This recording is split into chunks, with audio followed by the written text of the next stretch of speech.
Hey everyone! In this video, we're going to fix high ping issues or packet loss on your PC. Follow along step by step. Step 1. Go to the bottom right corner of your screen. Right-click on the time. Now click Adjust Date and Time.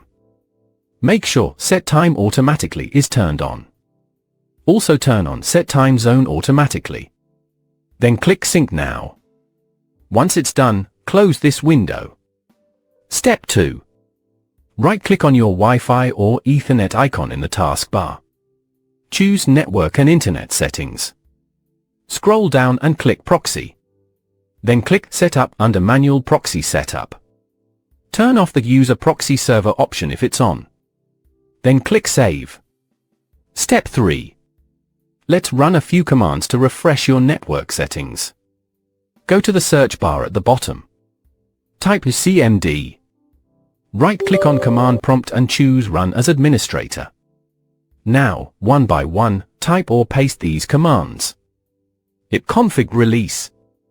ipconfig to flushtons. ipconfig renew. netint IP reset. netch winsock reset. Press Enter after each one. When you're finished, close Command Prompt. Then restart your computer.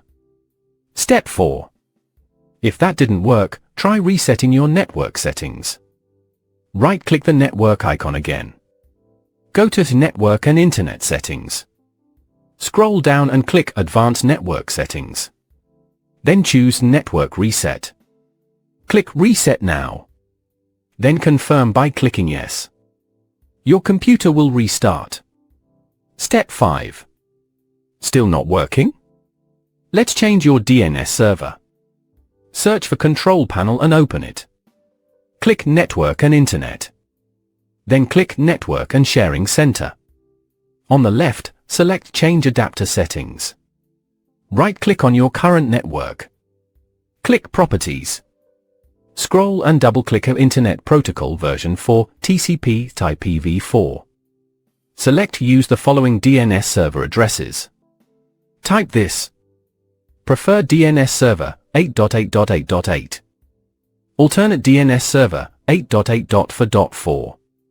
Click OK to save. Then close all windows and restart your PC again. That's it. Your connection should be working properly now. Thanks for watching.